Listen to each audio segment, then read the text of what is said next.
கர்த்தருடைய பரிசுத்த நாமத்திற்கு மகிமை உண்டாவதாக. இந்த கிறிஸ்மஸ் காலகட்டத்திலே இன்றைக்கு ஆண்டவராகிய இயேசு கிறிஸ்து இந்த உலகத்திலே பிறந்ததை குறித்ததான ஒரு செய்தியை நாம் தியானிக்க போகிறோம். லூக்கா எழுதின சுவிசேஷம் 2ஆம் அத்தியாயம் 10வது வசனத்தையும் 11வது வசனத்தையும் நான் வாசிக்கிறேன். தேவதூதன் அவர்களை நோக்கி, பயப்படாதிருங்கள், இதோ எல்லா ஜனத்துக்கும் மிகுந்த சந்தோஷத்தை உண்டாக்கும் நற்செய்தியை உங்களுக்கு அறிவிக்கிறேன். இன்று கர்த்தராகிய கிறிஸ்து என்னும் இரட்சகர் உங்களுக்கு தாவீதின் ஊரிலே பிறந்திருக்கிறார் என்று அங்கே சொல்லப்பட்டிருக்கிறது. இதை தியானிப்பதற்கு முன்பாக ஒரு நிமிடம் நம்முடைய கண்களை மூடி தலைகளை தாழ்த்தி அந்த பரம தகப்பனை நோக்கி பார்ப்போம். நல்ல ஆண்டவரே, நாங்கள் உம்மை நன்றி உள்ள இருதயத்தோடு கூட துதிக்கிறோம். நாங்கள் கேட்ட இந்த வசனத்தின்படி ஆண்டவரே, நீர் எங்களோடு கூட இடைபடும்படியாக நாங்கள் ஜெபிக்கிறோம், கற்றுக் கொடுக்கும்படியாக ஜெபிக்கிறோம். நல்ல போதகரே, ரபூனி, ஆண்டவரே அப்பா, அடியானை மறைத்து நீர் வெளிப்படும்படியாக ஜெபிக்கிறோம். பேசுகிற எனக்கும் கேட்கிற ஒவ்வொருவருக்கும் ஆண்டவரே, நீர் அதை ஆசீர்வாதமாக நீர் மாற்றும்படியாக நாங்கள் ஜெபிக்கிறோம். இயேசு கிறிஸ்துவின் விலையேறப்பெற்ற நாமத்தில் ஜெபிக்கிறோம். ஜெபங்கேளும் ஜீவனுள்ள எங்கள் நல்ல பிதாவே, ஆமேன்.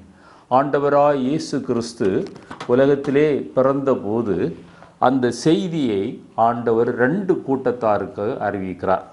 முதலாவதாக மேய்ப்பர்கள். லூக்கா எழுதின சுவிசேஷம் 2ஆம் அத்தியாயம் 8லிருந்து 18 வரை வசனத்தை நீங்கள் வாசித்து பார்ப்பீர்களேயானால் 8வது வசனம் இப்படி சொல்கிறது: அப்பொழுது அந்த நாட்டிலே மேய்ப்பர்கள் வயல்வெளியில் தங்கி ராத்திரியிலே தங்கள் மந்தையை காத்து கொண்டிருந்தார்கள். அவ்வேளையிலே கர்த்தருடைய தூதன் அவர்களிடத்தில் வந்து நின்றான். கர்த்தருடைய மகிமை அவர்களை சுற்றிலும் பிரகாசித்தது. அவர்கள் மிகவும் பயந்தார்கள். தேவதூதன் அவர்களை நோக்கி, பயப்படாதிருங்கள், இதோ எல்லா ஜனத்திற்கும் மிகுந்த சந்தோஷத்தை உண்டாக்கும் நற்செய்தி உங்களுக்கு அறிவிக்கிறேன். இன்று கர்த்தராகிய கிறிஸ்து என்னும் இரட்சகர் உங்களுக்கு தாவீதின் ஊரிலே பிறந்திருக்கிறார் என்கிற அந்த நல்ல செய்தி, எல்லா ஜனத்திற்கும் ஒரு சந்தோஷத்தை உண்டாக்கக்கூடிய ஒரு நல்ல செய்தியை ஆண்டவர் அறிவிப்பதற்காக அந்த நாட்களிலே வயல்வெளியிலே தங்கி தங்களுடைய மந்தைகளை இரவில் காத்து கொண்டிருந்த மேய்ப்பர்களை ஒரு கூட்டமாக தெரிந்தெடுத்தார்.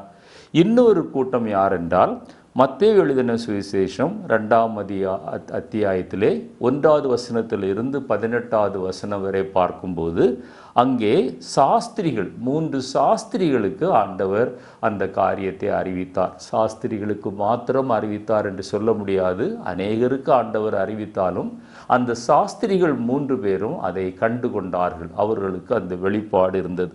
இந்த செய்தியிலே நான் உங்களோடு கூட பகிர்ந்து கொள்ள விரும்புகிற காரியம் என்னவென்றால், இந்த 2 திறத்தாருக்கும் ஆண்டவர் ஏன் இதை அறிவித்தார், எப்படி அறிவித்தார், எதற்காக அறிவித்தார், அதனுடைய முக்கியமான ஆவிக்குரிய நோக்கம் என்பதை நான் இந்த நாளிலே நாம் தியானிக்க போகிறோம். ஒரு கூட்டம் படிப்பறிவில்லாத மேய்ப்பர்கள், இன்னொரு கூட்டம் நல்ல வான சாஸ்திரத்தை கற்றுத் தேர்ந்த ஞானிகள். இயேசு ஜாதி மதம் தகுதி பாகுபாடின்றி எல்லாரையும் ரட்சிக்கிற ஒரு தேவன் என்று நாம் அறிந்திருக்கிறோம். அவரை நோக்கி கூப்பிடுகிற முகங்கள் யாவும் பிரகாசிக்கின்றன. எந்த மனிதனையும் அவர் பிரகாசிக்க பண்ண முடியும். அவர் எல்லாரையும் சமமாக நடத்துகிறவர்.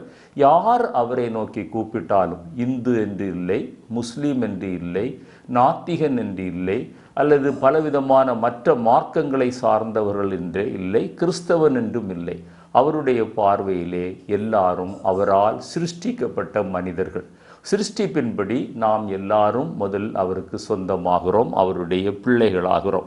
இதில் ஒரு கூட்டம் ஜனங்கள் படிப்பறிவற்றவர்கள், அநாகரிகமானவர்கள், சமுதாயத்திலே அவர்களுக்கு எந்த மதிப்பும் மரியாதையும் இல்லாதவர்கள். அவர்களால் ஆலயத்திலே சென்று பலியிட முடியாது, அதற்குரிய வசதி இல்லாதவர்கள், புறக்கணிக்கப்பட்டவர்கள், எண்ணிக்கையிலே அதிகமானவர்கள். எனவே இந்த முதலாவது இந்த மேய்ப்பர்களுக்கு அறிவிக்கப்பட்டதின் நோக்கத்தையும் அதனுடைய முக்கியத்துவத்தையும் நாம் தியானிக்க போகிறோம். பாருங்க, மேய்ப்பர்கள் லூக்கா 2:8 அது மேய்ப்பர்களுக்கு அறிவிக்கப்பட்டது என்று நாம் வாசிக்கிறோம். பாருங்க, அந்த பொதுவாக அந்த மேய்ப்பர்கள் அவர்கள் தாழ்மை உள்ளவர்கள், அவர்கள் எளிமையானவர்கள். 2:8 நம்ம அதை வாசிக்க முடியும். அவர்கள் வயல்வெளியில் தங்கி தங்களுடைய மந்தையை அவர்கள் காத்து கொண்டிருக்கிறார்கள். வயல்வெளி என்பது இன்றைக்கு சபையில் ஒரு ஆவிக்குரிய சபையில் நீங்களும் நானும் இணைந்து தேவனை ஆராதிக்கிற ஒரு அனுபவம், ஒரு நல்ல ஐக்கியத்தில் நீங்களும் நானும் இருக்கிற ஒரு அனுபவம். அங்கே வயல்வெளியிலே தங்கி முழுவதும் தங்களுடைய மந்தையை மேய்த்து கொண்டிருக்கிற அனுபவம் எதை காட்டுகிறது என்றால், விழித்திருந்து ஜெபிக்கிற ஒரு அனுபவம், தேவ பிரசன்னத்தில் நிறைந்திருக்கிற ஒரு அனுபவம். இன்றைக்கு நாம் ஒருவேளை கிறிஸ்தவர்களாக இருக்கலாம், அல்லது இயேசு கிறிஸ்துவின் அந்த பிறப்பை குறித்து அறிந்தவர்களாக இருக்கலாம். நீங்களும் நானும் என்ன செய்ய வேண்டும் என்றால், அந்த தேவனுடைய பிரசன்னத்தில் மகிழ்ந்து களி கூற வேண்டும். அவரோடு கூட உறவாடுகிற அனுபவத்திலே நாம் காணப்பட வேண்டும். அவர்கள்தான் அந்த முதலாக அந்த அறிவிப்பை அவர்கள் பெற்றுக்கொள்கிறார்கள். யாக்கோபு எழுதின நிருபத்தில் 4ஆம் அத்தியாயம் 6வது வசனத்திலையும் 10வது வசனத்திலையும் வாசிக்கிறோம். அவர் அதிகமான கிருபையை அளிக்கிறாரே, ஆதலால் தேவன் பெருமை உள்ளவர்களுக்கு எதிர்த்து நிற்கிறார், தாழ்மை உள்ளவர்களுக்கோ கிருபை அளிக்கிறார் என்று சொல்லி இருக்கிறதே. கர்த்தருக்கு முன்பாக தாழ்மைப்படுங்கள், அப்பொழுது அவர் உங்களை உயர்த்துவார். அந்த நம்முடைய இருதயத்தில் ஒரு மனத்தாழ்மை, அந்த மேய்ப்பர்களுக்கு அறிவிக்கப்பட்டதனுடைய நோக்கமே நாம் ஒரு பாடத்தை அதிலிருந்து கற்றுக்கொள்ள வேண்டும். அந்த தாழ்மை உள்ள மேய்ப்பர்களை ஆண்டவர் தெரிந்தெடுத்தது போல, இன்றைக்கு மனத்தாழ்மை உள்ளவர்களோடு கூட ஆண்டவர் வெகு எளிதாக அவர்களோடு அவர் உறவாட முடியும், இடைபட முடியும், அவர்களை ரட்சிக்க முடியும், விடுதலை கொடுக்க முடியும். நாம் அந்த மனத்தாழ்மையோடு கூட காணப்பட வேண்டும். ரெண்டாவதாக நாம் கற்றுக்கொள்ள வேண்டிய பாடம், அந்த லூக்கா எழுதின சுவிசேஷம் 2ஆம் அத்தியாயம் 9வது வசனத்தில் அவர்கள் அந்த மேய்த்து கொண்டிருக்கும் போது அந்த தூதர்கள் அங்கே வருகிறார்கள். தூதர்கள் வந்தபோது ஒரு மகா பெரிய பிரகாசம் அங்கே காணப்படுகிறது. அப்பொழுது அவர்கள் பயந்தார்கள் என்று வேதத்திலே வாசிக்கிறோம். என்னை கேட்டுக்கொண்டிருக்கிற அருமையான தேவனுடைய பிள்ளையே, தேவனுடைய அந்த பிரசன்னம், தேவன் நம்முடைய உள்ளத்தில் வரும்போது, அன்று இயேசு கிறிஸ்து 2025 ஆண்டுகளுக்கு முன்பாக அன்றைக்கு அவர் அந்த பெத்லேகேமிலே அவர் பிறந்தது உண்மை. ஆனால் நம்முடைய உள்ளத்தில் அவர் இன்றைக்கு பிறப்பாரேயானால், இன்றைக்கு நீங்கள் அவரை உங்களுடைய வாழ்க்கையில் சொந்த இரட்சகராக ஏற்றுக்கொள்வீர்களேயானால், உங்களை சுற்றிலும் அந்த பிரகாசமான அந்த மகிமையின் வெளிச்சம் உங்களுடைய இருதயத்திலே காணப்படும். இருள் நீங்கிவிடும். இருளின் அதிகாரத்தை நின்று ஆண்டவர் நமக்கு ஒரு விடுதலையை தருவார்.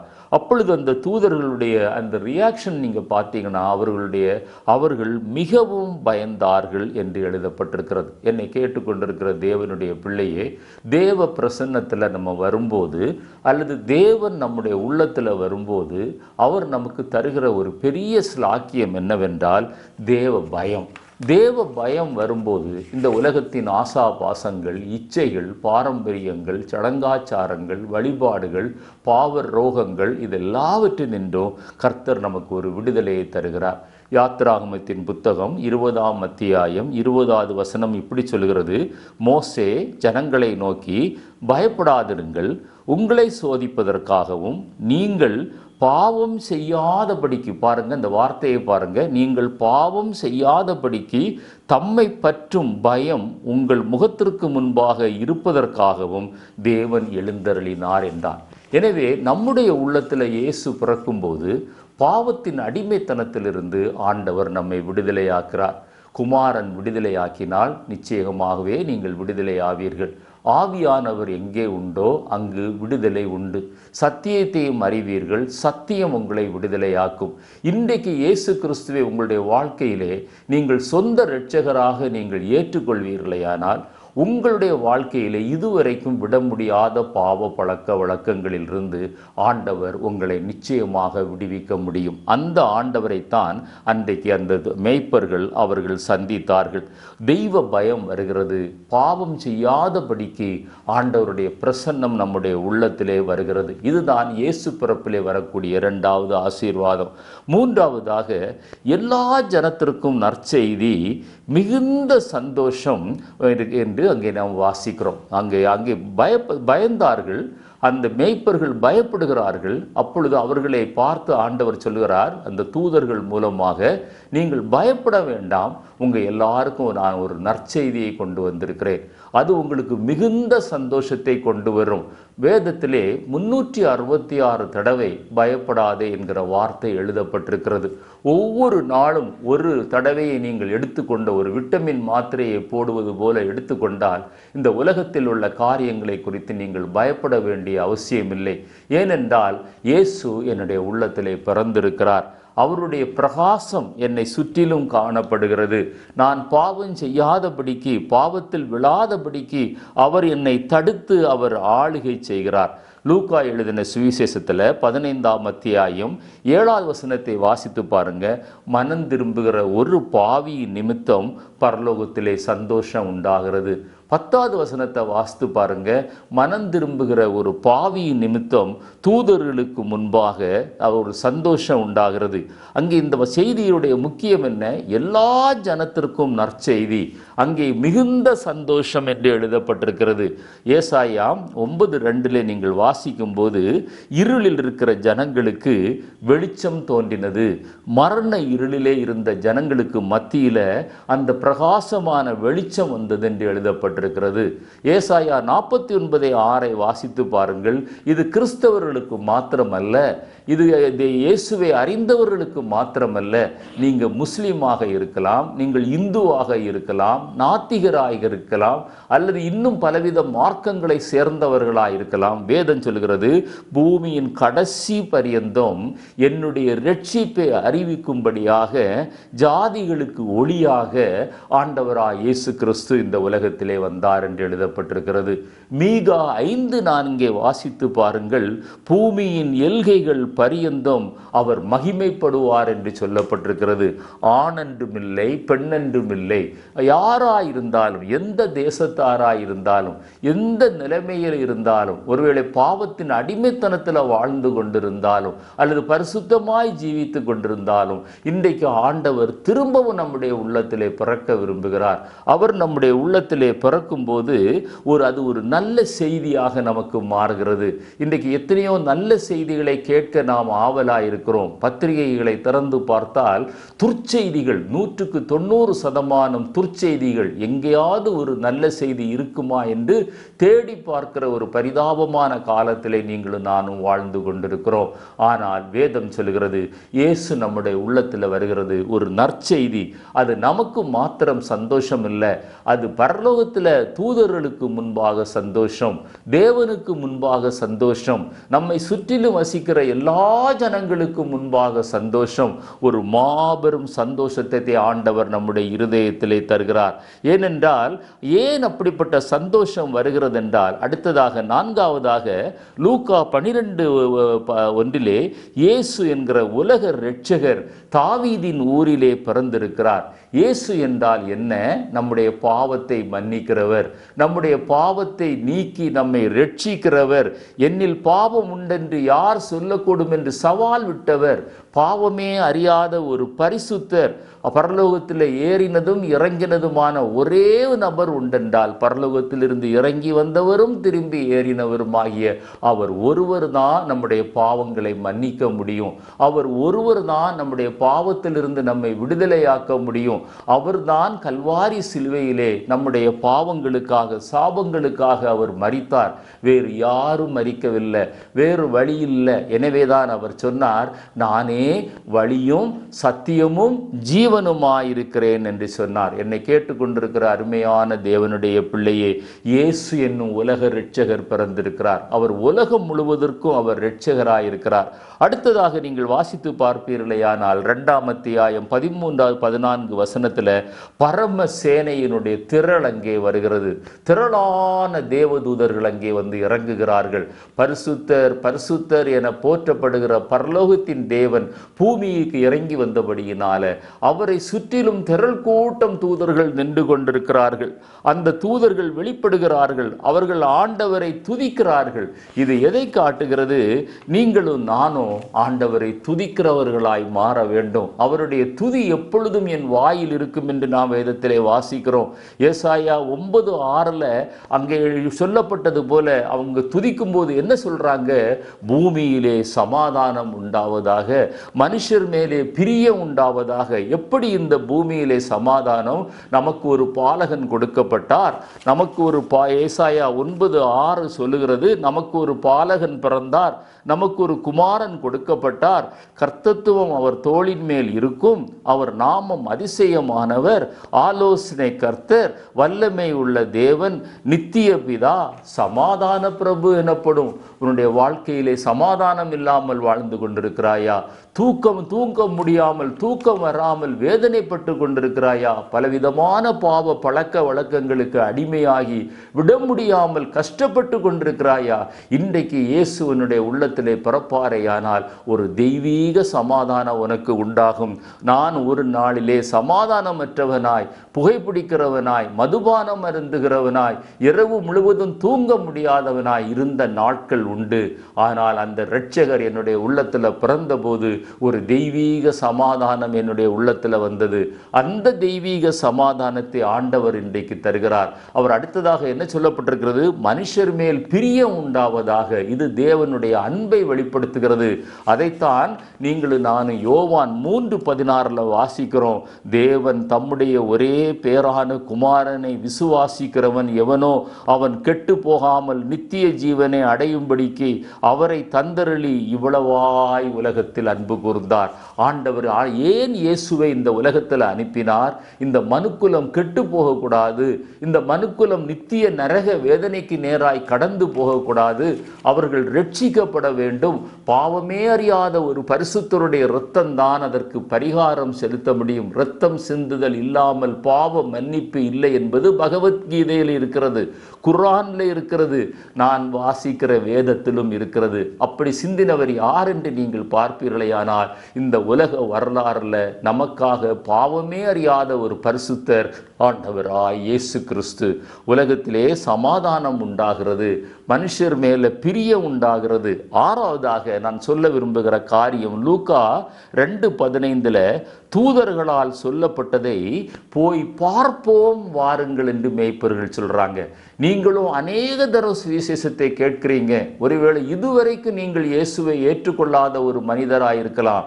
வந்து பாருங்கள் என்று உங்களை நாங்கள் அழைக்கிறோம். கர்த்தர் நல்லவர் என்பதை ருசித்து பாருங்கள் என்று நாங்கள் உங்களை அன்பாய் அழைக்கிறோம். என்னை கேட்டுக்கொண்டிருக்கிற சகோதரனே, சகோதரியே, நீ இயேசுவை இன்னும் உன்னுடைய வாழ்க்கையில் இரட்சகராக ஏற்றுக்கொள்ளாமல் காலந்தாழ்த்தி கொண்டிருப்பாயானால் நீ கர்த்தர் நல்லவர் என்பதை ருசித்து பார்க்கும்படியாய் நாங்கள் உன்னை அழைக்கிறோம். தேவ தூதர்கள், ரட்சிக்கப்பட்டவர்களுக்கு இதில் வரக்கூடிய செய்தி என்னவென்றால், தேவ தூதர்கள் அன்றைக்கு சமாதானம் உண்டாகிறது, நற்செய்தி உண்டாகிறது, மனுஷர் மேல் பிரியம் உண்டாகிறது என்கிறதை சொல்லிவிட்டு பரலோகத்திற்கு அவர்கள் சென்று விட்டார்கள். ஆனால் இன்றைக்கு ரட்சிக்கப்பட்ட நாம் தான் அந்த தூதர்கள் செய்கிற வேலையை நாம் செய்ய வேண்டும். ரட்சிக்கப்பட்ட நீங்களும் நானும் ஒவ்வொருவரும் இதை நாம் மற்றவர்களுக்கு அறிவிக்க வேண்டும். அப்படியே அடக்கி வைத்திருப்பதல்ல. அந்த தூதர்கள் என்ன சொன்னாங்க? அந்த மேய்ப்பொருள் என்ன சொன்னாங்க?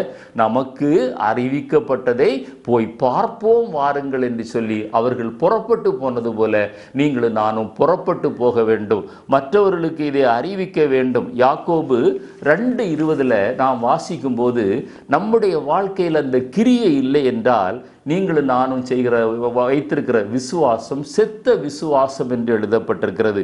வீணான மனுஷனே, கிரியைகள் இல்லாத விசுவாசம் செத்ததென்று நீ அறிய வேண்டுமோ என்று மிக அழகாக அந்த கேள்வி அங்கே கேட்கப்படுகிறது. நம்முடைய வாழ்க்கையில் அந்த கிரியையே காணப்படுகிறதா? மேய்ப்பர்கள் புறப்பட்டு போனார்கள். ஏழாவதாக லூக்கா 2:16 அவர்கள் போய் பார்த்ததை, அவர்கள் தீவிரமாய் தங்களுக்கு சொல்லப்பட்டதை போய் பார்த்தார்கள், கண்டார்கள். கண்டதோடு கூட நிற்கவில்லை, அதை அறிவிக்க புறப்பட்டு செல்கிறார்கள். அதற்காகத்தான் ஆண்டவர் உங்களையும் என்னையும் அழைத்திருக்கிறார். அதற்காகத்தான் ஆண்டவர் உங்களையும் என்னை ரட்சித்திருக்கிறார். எரேமியா 48:10 நீங்கள் வாசித்து பாருங்கள்.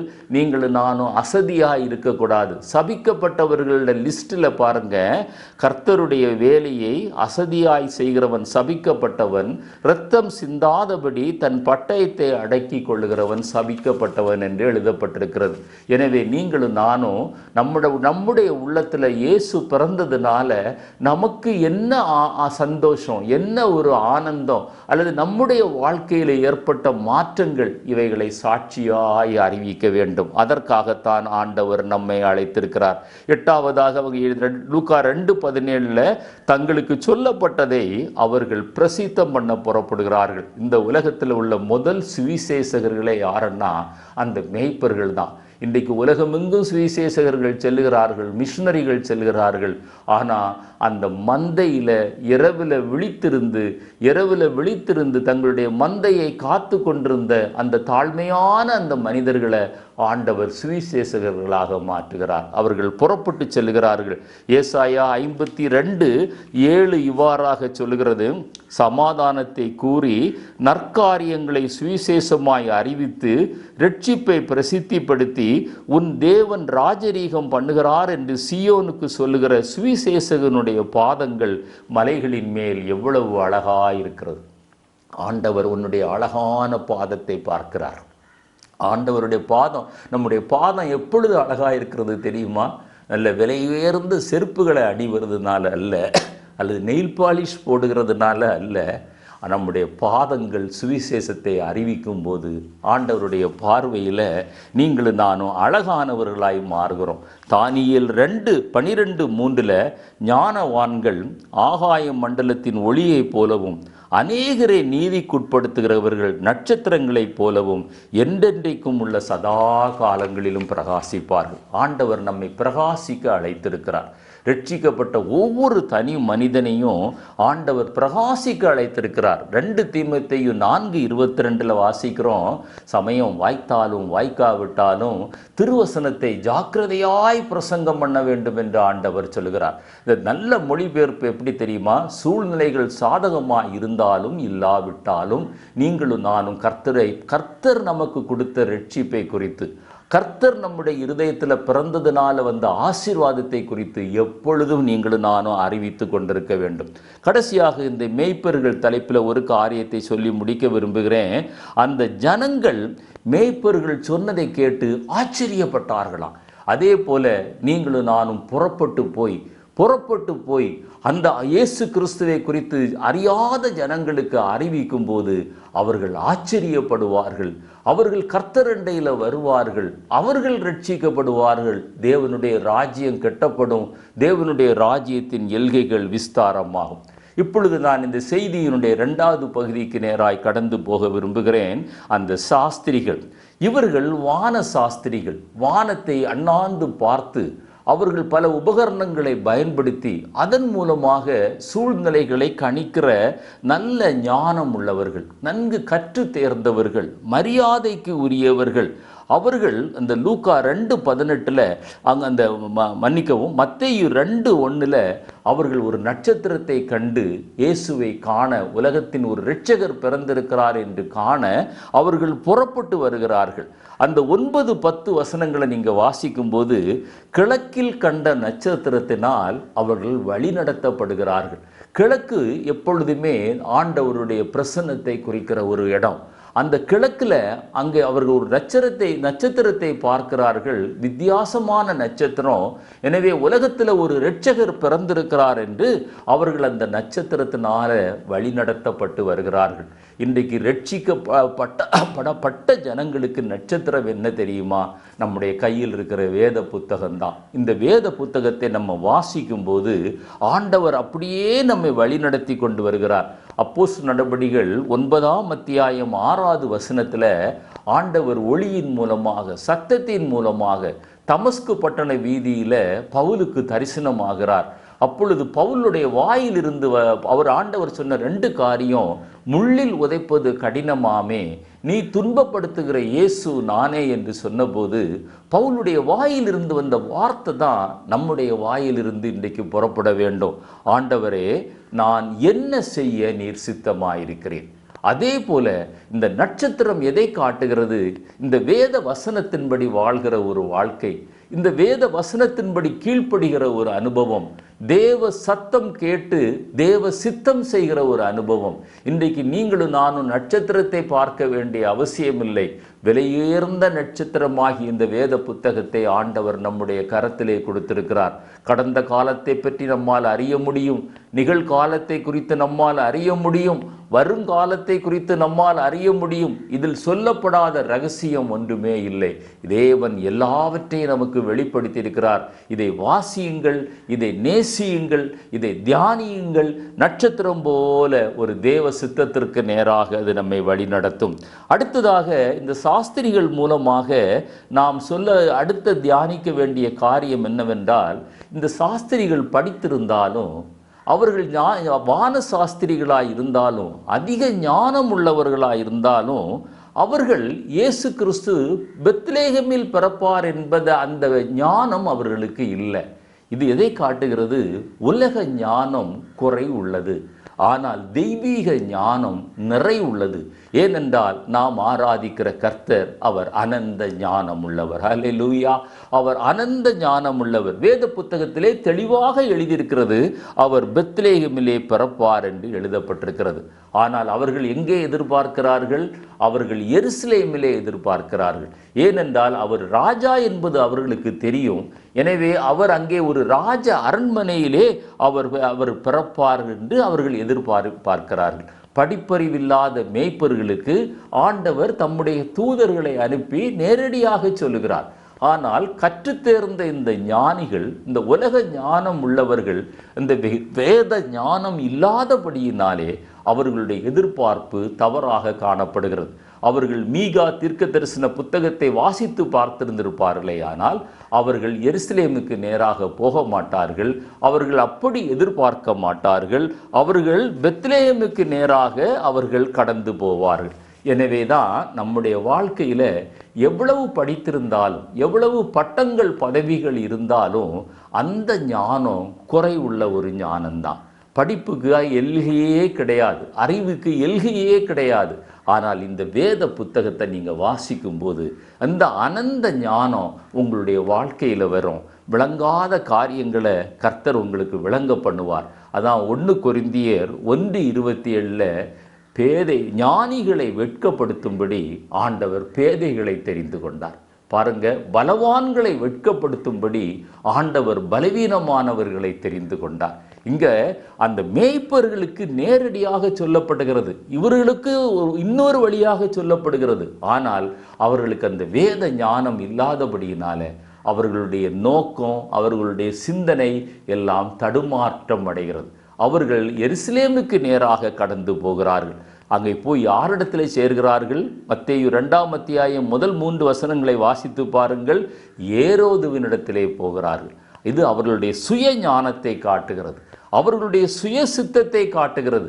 வழிநடத்தி வந்த நட்சத்திரத்தை மறந்து விட்டார்கள். இதே போல இன்றைக்கு ஆவிக்குரிய வட்டாரத்திலும் காணப்படுகிறது. உங்களை வழிநடத்தி வந்த வேத வசனங்கள், உங்களை இந்நாள் வரைக்கும் ரட்சிப்புக்குள்ள வழிநடத்தின வேத வசனங்கள், சத்தியத்திற்குள்ளே வழிநடத்தின வேத வசனங்கள், அதை சார்ந்து நீங்களும் நானும் வாழாமல் நம்முடைய சுய ஞானத்தின்படி வாழ்வோமேயானால், சுய சித்தத்தின்படி நாம் செல்வோமேயானால், பரம எருசலேமுக்கு நேராக நாம் செல்ல மாட்டோம். ஒரு உலக மனிதனிடத்திலே நீங்களும் நானும் போய் நின்று கொண்டிருப்போம். இவர்கள் ராஜ அரண்மனையிலே பிறப்பார் என்று எதிர்பார்த்து பெத்லேகேமிலே பிறப்பார் என்கிற அந்த ஞானம் இல்லாதபடியினாலே ஏரோதுவினிடத்திலே செல்கிறார்கள். பாருங்க, அடுத்ததாக மத்தேயு 2:3 வாசித்து பாருங்கள். மேய்ப்பர்களுக்கு செய்தி அறிவிக்கப்பட்டது. என்ன சொல்லப்படுகிறது? உலகத்திலே சமாதானம் உண்டாகிறது, எல்லா ஜனங்களுக்கும் நற்செய்தி என்று சொல்லப்படுகிறது. ஆனால் மத்தேயு 2:3 வாஸ்து பார்க்கும்போது ஏரோது ராஜாவும் எருசலேம் நகரத்தாரும் சந்தோஷப்படுவதற்கு பதிலாக அவர்கள் கலங்கினார்கள் என்று எழுதப்பட்டிருக்கிறது. இதுதான் அந்த தவறான பாதையில் செல்லும்போது கலக்கம் உண்டாகும். கலக்கம் உண்டாகும். நம்முடைய வாழ்க்கையில் இருக்கிற சமாதானம் நம்மை விட்டு அகன்று போகும். அங்கே நடந்த காரியம் என்ன? இரட்சகர் பிறந்திருக்கிறார், பாவத்தின் அடிமைத்தனத்தில் இருந்து ஜனங்களை மீட்டெடுக்க போகிறார். நல்ல செய்தியை அங்கே தூதர்கள் அறிவித்திருக்கிறார்கள். மனிதர் மேல் பிரியம் உண்டாவதாக, எல்லாருக்கும் சமாதானம் உண்டாவதாக, எல்லா மனுஷருக்கும் சந்தோஷம் உண்டாவதாக என்கிற நற்செய்தியை கேட்ட எருசலேம் நகரத்தாரும் அந்த ராஜாவும் அவர்கள் கலங்கினார்கள் என்று நாம் வாசிக்கிறோம். இயேசுவை இரட்சகராக ஏற்றுக்கொள்ளாத ஒவ்வொரு தனி மனிதனுடைய வாழ்க்கையும் இதே போல கலக்கம் நிறைந்த வாழ்க்கையாய் மாறும். என்னை கேட்டுக்கொண்டிருக்கிற அருமையான தேவனுடைய பிள்ளையே, இன்றைக்கு உனக்கு சுவிசேஷம் அறிவிக்கப்படுகிறது. அவரே உலகத்தின் இரட்சகர் என்று அறிவிக்கப்படுகிறது. ஆனால் அவரை நீ ஏற்றுக்கொள்ளவில்லை என்றால் 2 வசனங்களை உனக்காக வாசிக்கிறேன். வெளிப்படுத்தின விசேஷம் 1:7. இதோ மேகங்களுடனே வருகிறார், கண்கள் யாவும் அவரை காணும், அவரை குத்தினவர்களும் அவரை காண்பார்கள், பூமியின் கோத்திரத்தார் எல்லாரும் அவரை பார்த்து புலம்புவார்கள். அப்படியே பட்டிருக்கிறது. கலங்குகிற கூட்டத்திலே நீங்கள் சேரப்போகிறீர்களா? அல்லது தூதர்கள் போய் பார்த்து அவர்கள் கண்டு அதை பிரசித்தம் பண்ணு அவர்கள் தேவனை துதித்தார்களே, அந்த துதிக்கிற கூட்டத்திலே நீங்கள் வரப்போகிறீர்களா? முடிவு உங்களுடையது.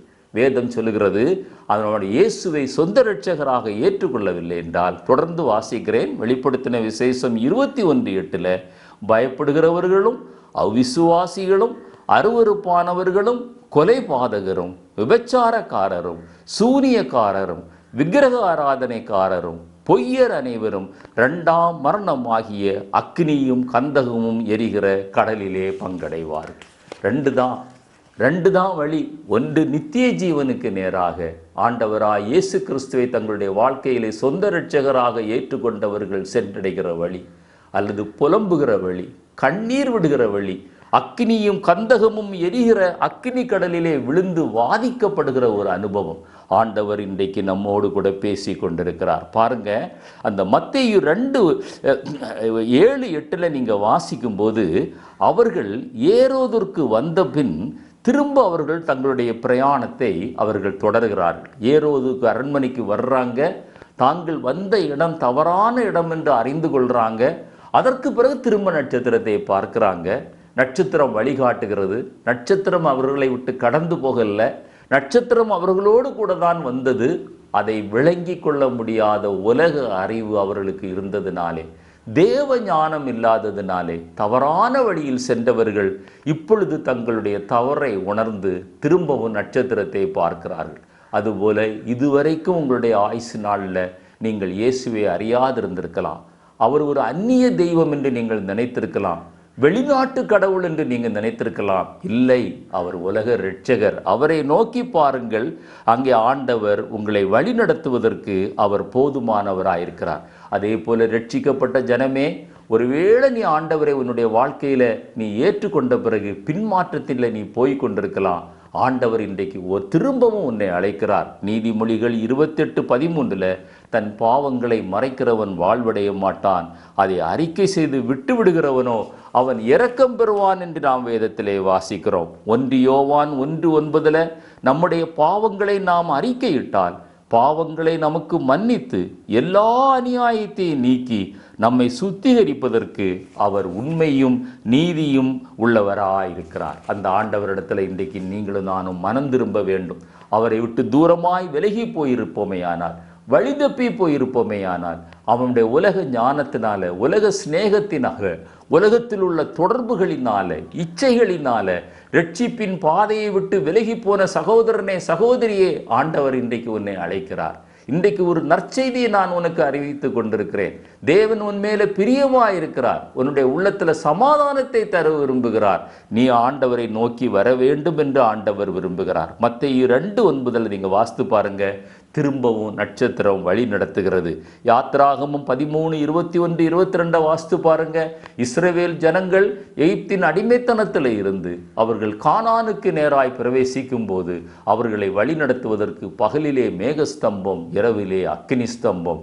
அதே போல இன்றைக்கு உன்னை வழி நடத்த ஆண்டவர் சித்தமாக இருக்கிறார்.